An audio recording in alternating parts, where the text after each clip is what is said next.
بہترین قوام میں انسان کو بنایا ہے۔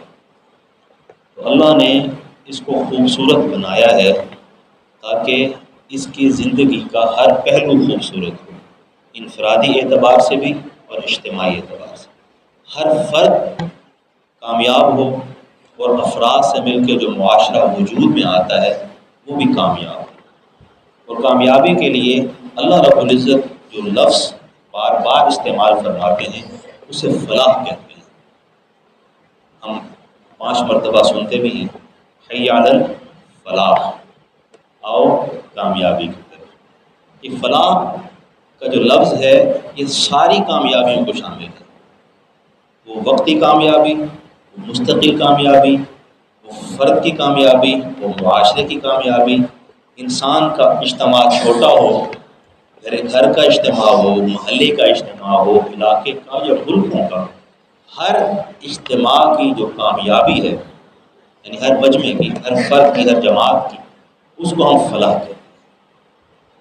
اور دنیا کی کامیابی کے لیے بھی فلاح کا لفظ آتا ہے، آخرت کی کامیابی کے لیے بھی فلاح کا لفظ آتا ہے۔ تو منادی ہر روز 5 مرتبہ ہمیں بلاتا ہے، آ جاؤ فلاح کی طرف۔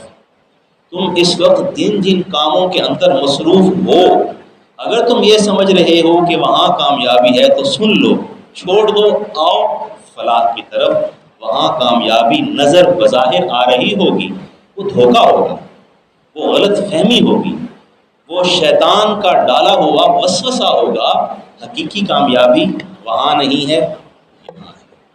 تو اللہ رب العزت انسان کو فلاح والا دیکھنا چاہتے ہیں، اور انبیاء علیہ السلام کی دنیا میں تشریف آوری کا مقصد بھی یہی ہے کہ انسان مفلح ہو، فلاح والا۔ اور انبیاء آ کر ایک پورا معاشرہ تشکیل دیتے ہیں، اور شیطان جو ازلی دشمن ہے اس کی جو کارستانیاں انسان کے ساتھ ہیں، اس کی وجہ سے جو معاشرے میں فتور آ جاتا ہے اس کو دور کرتے ہیں۔ مثال کے طور پہ آدم علیہ السلام سے لے کے توحید ہی توحید، توحید ہی توحید، آہستہ آہستہ آہستہ شیطان اس معاشرے کے اندر گھس کے، اس کے چیلے گھس کے نوح علیہ السلام کے زمانے تک ان کو بت پرستی کی طرف لے آتا ہے شیطان۔ اب جب خدا کو چھوڑا، بت پرستی کی طرف آئے تو معاشرہ سارے کا سارا تباہ ہے۔ پھر اس معاشرے میں اونچ نیچ ہوگی، استحصال ہوگا، غریبوں کے ساتھ ظلم ہوگا، ناانصافی ہوگی، بدامنی ہوگی، یہ ضرور ہے۔ جہاں بھی توحید نہیں ہوگی وہاں اگر کوئی ترقی ہے، اللہ کے پر ایمان کے علاوہ جہاں بھی ترقی آپ کو نظر آ رہی ہے اس کو اگر غور سے خورد بھی لگا کے دیکھیں گے تو جتنی اس میں فلاح ہے اس سے کہیں زیادہ بربادی ہے۔ مثال کے طور پہ آج ہم یورپ کی ترقی کی مثالیں بڑی دیکھتے ہیں۔ جب بھی یہاں پہ ہم کوئی بگاڑ دیکھتے ہیں فوراً کوئی ایک لیبل کھڑا ہو کے کہتا ہے کہ یورپ میں ایسا نہیں ہوتا، گورے یوں نہیں کرتے، گورے قانون کے بڑے پابند ہیں، گوروں کے ہسپتال میں یہ مسائل نہیں ہوتے، واقعی نہیں ہوتے، وہ واقعی وقت کے پابند بھی ہیں، واقعی ان کے ہاں ڈسپلن بھی ہے، وہ قوانین کی وجہ سے ہے، اس کے اسباب ہیں، لیکن کیونکہ ان کی اس فلاح اور کامیابی کے ساتھ اللہ کی رضا شامل نہیں ہے تو اس کے ساتھ ایک اور چیز بھی تو ہے نا جی، دنیا کی اس وقت کی بربادی کا سبب کون ہے؟ پوری دنیا میں جو بد امنی پھیلی ہوئی ہے وہ مسلمانوں کی وجہ سے، اس کے پیچھے محرکات کن کے ہیں؟ یا را ہے، یا موساد ہے، یا اپنا وہ انٹیلیجنس کا نام ہے امریکہ کی، وہ ایسے ہے کہ نہیں؟ اپنے ذاتی مفادات کے لیے 2 ملکوں کو آپس میں لڑا کے لاکھوں لوگوں کو قتل کر دینا مسئلہ ہی کوئی نہیں ہے۔ ورنہ شام میں ان کو کیا ضرورت ہے؟ وہاں سے اڑ کے شام میں آ رہے ہیں، وہاں سے اڑ کے عراق میں آ رہے ہیں، وہاں سے اڑ کے افغانستان میں آ رہے ہیں، اور ظلم و بربریت کی وہ مثالیں قائم کر رہے ہیں کہ انسان نہ پڑھ سکتا ہے نہ سن سکتا ہے۔ عراق کے اندر جو انہوں نے قیدیوں کے ساتھ سلوک کیے ہیں ہم سن بھی نہیں سکتے۔ یہ کون ہیں؟ یہ وہی گورے ہیں۔ جب ہم کسی اسپتال میں مسئلہ دیکھتے ہیں نا ہم کہتے ہیں گورے بڑے چنگے ہیں، کہ وہی گورے ہیں، وہیں سے پڑھے ہوئے ہیں، اور سارے کے سارے وہاں کے پڑھے لکھے لوگ ہیں۔ ظاہر ہے آرمی میں جو بھرتی ہوئے ہیں وہ جائے تو بھرتی نہیں کر رہے، وہی لوگ عراق میں آ کر ظلم کیوں کر رہے ہیں؟ وہاں پہ درندگی کیوں کر رہے ہیں؟ سوال ہے نا جی، وہاں پہ انہیں انسانیت یاد کیوں نہیں آ رہی، وہاں پہ انہیں قانون یاد کیوں نہیں آ رہا، وہاں پہ ضابطہ یاد کیوں نہیں آ رہا؟ چلیں اسے ہم تھوڑا سا پیچھے چلے جاتے ہیں۔ جب بر صغیر پاک و ہند پر انگریز آیا، اس وقت ان کی اپنی ترقی ہو چکی تھی۔ یورپ اس وقت بھی ترقی یافتہ تھا، ترقی پذیر نہیں تھا۔ ظاہر ہے اپنے ملک کے اندر ترقی تھی تو وہاں سے اٹھ کے یہاں تک پہنچے ہیں۔ تو جو ان کے وہاں پہ قوانین تھے، انصاف تھا، عدل تھا، رحم دلی تھی، کیا اس کو انہوں نے یہاں پر برقرار رکھا؟ تاریخ گواہ ہے کہ نہیں رکھا۔ انہوں نے یہاں کے لوگوں پر ظلم و ستم کی وہ داستانیں رقم کی کہ انسان لرز اٹھتا ہے۔ جن کو دیکھا کہ یہ ہمارے مفاد کے خلاف ہیں، ان کے گیت انہوں نے کیا کیا گھیرے تنگ نہیں کیے۔ مسلمان کے بارے میں انہیں علم ہو گیا کہ یہ ہمارا غلام نہیں بنے گا، یہ ہماری غلامی کو دل سے قبول نہیں کرے گا۔ البتہ ہندو وہ پہلے سے غلام چلے آ رہے تھے، انگریزوں کے آنے سے پہلے ان پر مسلمان حکمران تھے، مسلمانوں سے پہلے بھی انگریز ہندوؤں کے اوپر بہت ساری اقوام نے باہر سے آ کے فتوحات حاصل کی ہیں اور ہندوستان پر حکمرانی کی ہے۔ تو ہندو مذہب من حیث المذہب وہ غلامی کا عادی تھا، لیکن مسلمان غلامی کے عادی نہیں تھے، اس لیے کسی بھی مسلمان نے غلامی کو دل سے قبول نہیں کیا۔ ان کے اندر آزادی کی، حریت کی آگ اور شعلہ بھڑکتا رہا۔ اسی لیے انگریز نے مسلمانوں پر ظلم و ستم کے پہاڑ توڑ دیے، مسلمانوں سے زمینیں چھین لی، جائیدادیں ضبط کر لی۔ ان کے لیے قانون اور ہے، ہندو کے لیے قانون اور ہے۔ وہ زبان جو اس پورے خطے کو آپس میں جوڑتی تھی، فارسی، یک لخت اس زبان کو ختم کر دیا گیا اور انگریزی کو تمام کے تمام اداروں میں نافذ العمل قرار دے دیا گیا۔ اور جو مدارس تھے، جو علوم کے مرکز تھے، جہاں سے دین و دنیا دونوں کی تعلیمیں ہوتی تھیں، اور انگریز کے آنے سے پہلے یہاں کے مسلمانوں کا لٹریسی ریٹ 100% تھا۔ شاید کسی معاشرے میں رہا ہو کہ 100% عوام خواندہ ہے، کوئی بھی ایسا شخص نہیں ہے پورے ملک میں جو بڑا ہو گیا ہو اور لکھنا پڑھنا نہ جانتا ہو۔ یہ فیکٹ ہے، آج بھی نہیں ہے پاکستان میں، ابھی بھی ایسے لاکھوں بلکہ کروڑوں لوگ ہوں گے جو لکھنا پڑھنا نہیں جانتے۔ انگریز کے آنے سے پہلے ہندوستان میں کوئی شخص نہیں ہوا کرتا تھا جو لکھنا پڑھنا نہ جانتا۔ کتنا بڑا ظلم کیا ہے انگریز نے تعلیم کے اوپر کہ یک لخت اس نے یہاں کی جو مقامی زبان فارسی تھی، اردو تھی، ہندی تھی، سب ختم کر کے اسکولوں کے اندر انگریزی کو اس نے لازم قرار دے دیا۔ اور آہستہ آہستہ گھٹتا کہاں پر شرح خواندگیاں پہنچی، آج تک ہم اس کو بحال نہیں کر پائے۔ یہ ظلم، معاشی ظلم، تعلیمی ظلم، تاریخی ظلم کیا اس نے۔ تاریخی ظلم کیا تھا کہ جو 1000 سالہ مسلمانوں کی تاریخ تھی، اس میں مغل حکمرانوں نے یہاں پہ حکمرانی کی ہے، ان کے 1000 سالہ کارنامے تھے۔ اس کی وجہ سے کوئی بڑی تحریک مغل حکمرانوں کے خلاف ہندوؤں کی نہیں اٹھی کہ بہت بڑی تحریک اٹھی ہو، نہیں اٹھی۔ کیوں کہ مغل حکمران بہت انصاف پسند تھے، لیکن آج ہم بات کرتے ہیں تو لوگ چونک جاتے ہیں انصاف پسند تھے، وہ فلانا تو بڑا عیاش تھا، فلاں حکمران تو ایسے تھا۔ یہ کیا ہوا؟ باقاعدہ ایک کابینہ بیٹھی انگریزوں کی، انہوں نے کہا کہ بھائی ہندوؤں اور مسلمانوں کو آپس میں لڑانے کے لیے ضروری ہے کہ تاریخ کو مسخ کیا جائے۔ ان کے دل میں جو ایک ممنونیت ہے مسلمانوں کے لیے، ہندوؤں کے دل میں وہ ختم کی جائے۔ پھر کیا کیا؟ انہوں نے بیٹھ کے 1000 سالہ تاریخ کو کھنگال کے اس میں جو انفرادی چند واقعات تھے مغل حکمرانوں کی غلطیوں کے، کوتاہیوں کے، کہیں ظلم و ستم انہوں نے کیا، سب کو اکٹھا کر کے تاریخ مرتب کی اور کہا دیکھو یہ تھے مغل حکمران، ساری اچھائیاں، سارے ان کے جو بھلائیاں تھیں ہندوؤں کے ساتھ ساری ختم۔ انہوں نے کیا پیش کر دیا؟ ان کی برائیاں۔ اتنی بڑی منافقت کی انگریز نے یہاں کی تاریخ کے ساتھ، اور نئے نوجوان کو اپنی نصاب کے اندر پڑھایا کہ جو مسلمان حکمران تھے وہ تو بڑے عیاش تھے، وہ تو بڑے ظالم تھے، وہ بڑے ناانصاف تھے، ان کی تو اتنی بیویاں تھیں، محل سرا تھے، ان کے کھانے تھے۔ آج تک وہ تاثر اب تک بھی ہمارے نصاب سے 100% نکل نہیں سکا۔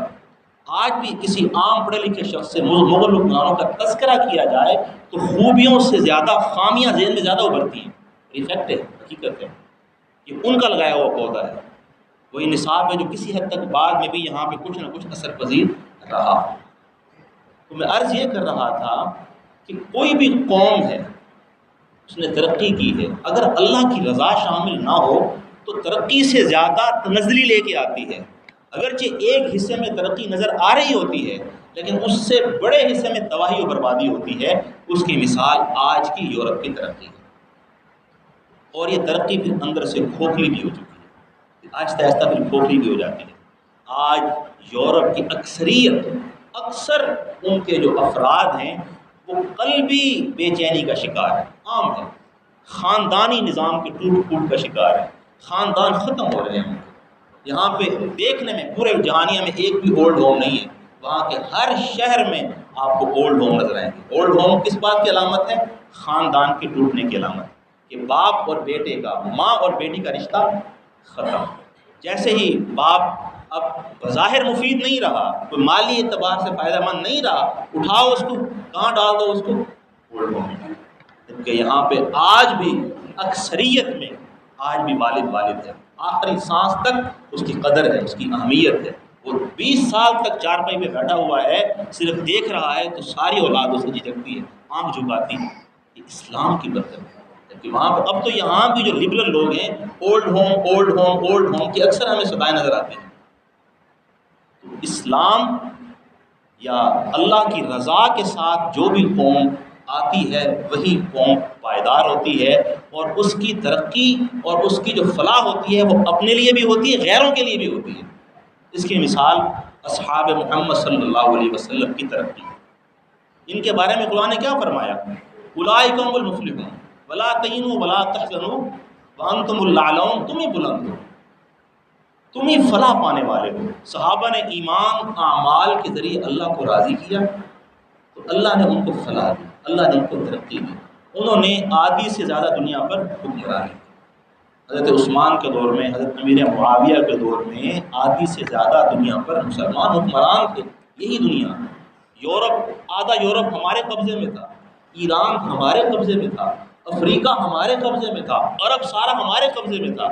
آدھی سے زیادہ دنیا پر کروڑوں اربوں لوگوں پر مسلمان حکمران تھے، لیکن ان کی اس طاقت نے، اس حشمت نے، اس وجاہت نے غیر مسلموں کے ساتھ، دشمنوں کے ساتھ ناانصافی نہیں۔ کیوں؟ کیونکہ اس فلاح اور اس کامیابی کے ساتھ اللہ کی رضا شامل تھی۔ بلکہ مشہور واقعہ ہے کہ صحابہ نے علاقہ فتح کیا، قابض ہو گئے، کنٹرول لے لیا، حکومت کا نظام اپنے ہاتھ میں لے لیا۔ نظام اپنے ہاتھ میں لیتے ہی جو قوانین سے تبدیل ہو گئے، پہلے ٹیکس اور تھا، پہلے تجارت کے قوانین اور تھے، صحت کے اور تھے، امن کے اور تھے، قوانین جیسے ہوتے ہیں، انہوں نے اپنے قوانین نافذ کر دیے، اسلامی قوانین۔ اسلامی قوانین کے نافذ ہوتے ہی اس علاقے کی فضا ہی بدل گئی۔ غریب کو احساس ہوا کہ میں بھی انسان ہوں، تو میں بھی کوئی اس معاشرے کا فرد ہوں۔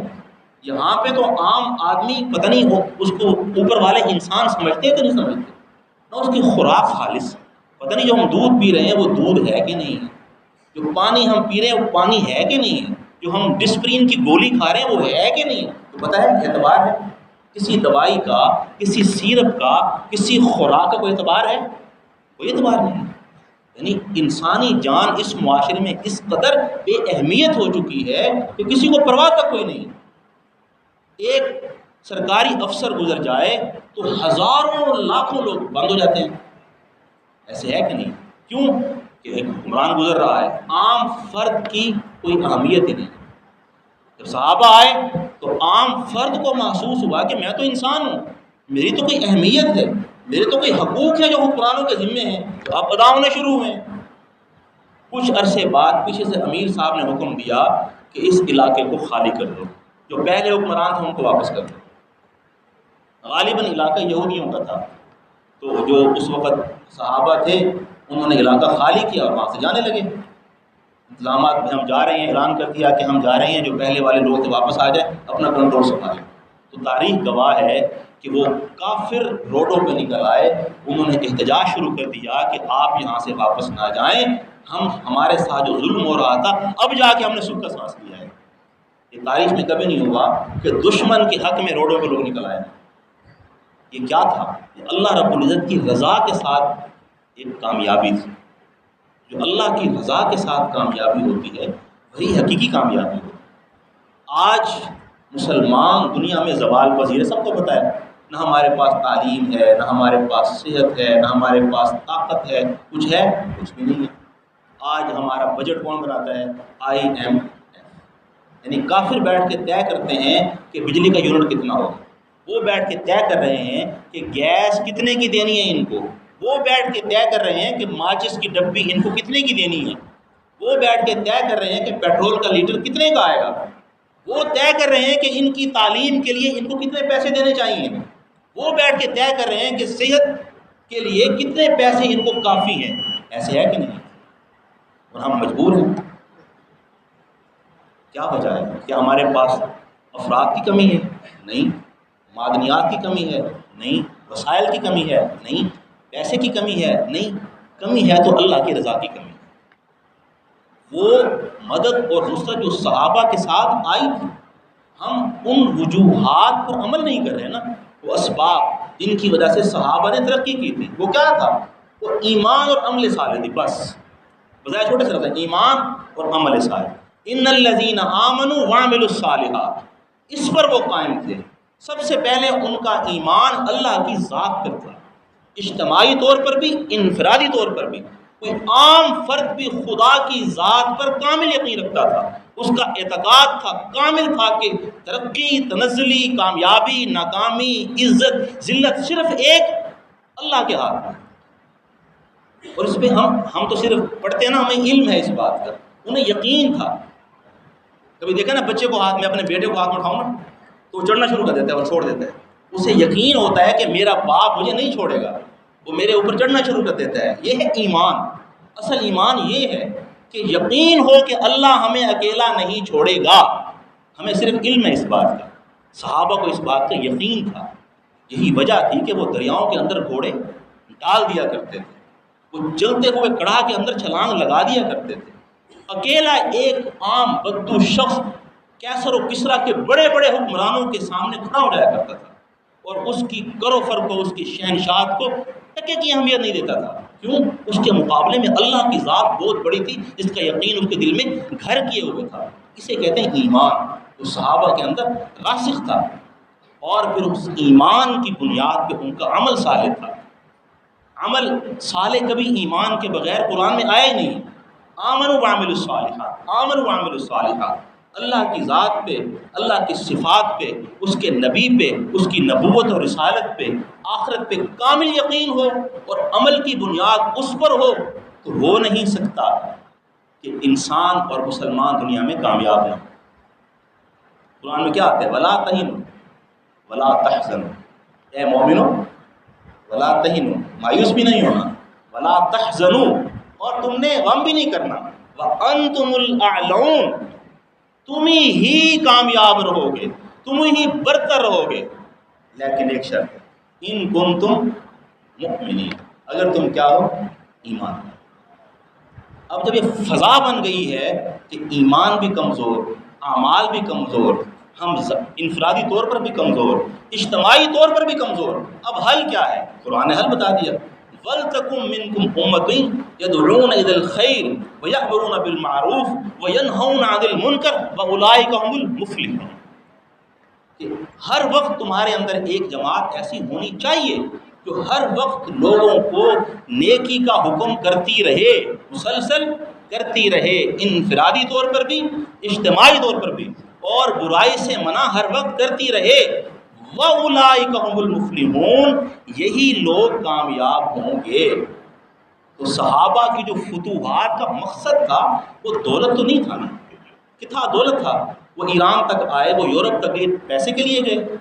پیسے تو ان کے ہاں مسجد نبوی میں بعض اوقات پہاڑ لگ جایا کرتے تھے اور پھر کے نہیں دیکھتے تھے صحابہ۔ وہ کیا تھا؟ وہ صحابہ یہاں تک پہنچے تھے امر بالمعروف اور نہی عن المنکر کے لیے، لوگوں کو اللہ کی ذات کی طرف بلانے کے لیے، اللہ کے احکامات کی طرف بلانے کے لیے، اور اللہ نے جن چیزوں سے روکا ہے ان سے منع کرنے کے لیے۔ صحابہ اس لیے یہاں تک پہنچے تھے، یہ جذبہ لے کے آئے تھے۔ اس جذبے نے صحابہ کو دنیا کے اندر غالب کیا۔ جب تک وہ جذبہ جس قدر برقرار رہا اس قدر ہمارا غلبہ رہا، اور وہ جذبہ جس قدر مانت پڑتا گیا، کمزور پڑتا گیا، اس قدر ہم دنیا میں ذلیل و خوار ہوتے گئے۔ اب اس وقت امر بالمعروف نیکی کا حکم کرنا ہے نہیں ہے، کیوں نہیں ہے؟ مولوی کریں گے، مولوی بیان کرے، وہ ترغیب کرے، وہی کتاب لکھے، وہی بات نیکی کی بات وہی کرے، فتنہ ہے تو مولوی کرے، ہم کیونکہ مولوی نہیں ہیں ہمارا کام نہیں، یہ شیطان ڈالتا ہے۔ یا پھر ہم بھائی اپنی نماز تو ہم پڑھ رہے ہیں، الحمدللہ 5 وقت کی نماز پڑھ رہے ہیں، الحمدللہ میں زکوٰۃ بھی دے رہا ہوں، عشر بھی پورے کا پورا نکالتا ہوں، میں نے کبھی سود بھی نہیں لیا۔ پھر آپ نے نہیں لیا، ارد گرد جو لوگ سود لے رہے ہیں ان کے بارے میں نے کتنی فکر کی ہے، میرا لاہ عمل کیا ہے، میں نے پلان کیا بنایا ہے کہ میرا دوست ہے، اکٹھے بیٹھ کے ہم چائے پیتے ہیں، ہمارا کاروبار اکٹھے ہے، ہم آفس میں اکٹھے جاتے ہیں، وہ جو برائی کے اندر مبتلا ہے میں نے بیٹھ کے اس کو اس سے نکالنے کی کتنی فکر مندی کی ہے۔ میرا بھی گریبان میرے پاس ہے، ہم سب کا پاس ہے، ہم دیکھیں ہے۔ افسوس کی بات یہ ہے کہ یہ تاثر مٹتا جا رہا ہے کہ جو جس نیکی پہ ہم قائم ہیں اس تک لوگوں کو لانے کی فکر ہی نہیں ہے نہیں ہے نا۔ پھر دوسری بات بڑی کہ جب میں خود کبھی کبھی مجھ سے کوتاہی ہو جاتی ہے، میں کیڑے منہ نہ دعوت دیں، عام لگ ہے نا جی، میں کس منہ سے دعوت دوں؟ میری اپنی نماز کبھی چھوٹ جاتی ہے، میرے اندر اپنی فلاں کمزوری ہے۔ حضرت انس نے پوچھا یا رسول اللہ کیا ہم لوگوں کو نیکی کی دعوت دیں جبکہ ہم خود اس نیکی پر پوری طرح عمل نہیں کر پا رہے؟ کیا ہم لوگوں کو برائی سے منع کریں جبکہ ہم خود اس برائی سے پوری طرح نہیں رک پا رہے؟ آپ نے فرمایا نیکی کی دعوت بھی دو، برائی سے منع بھی کرو۔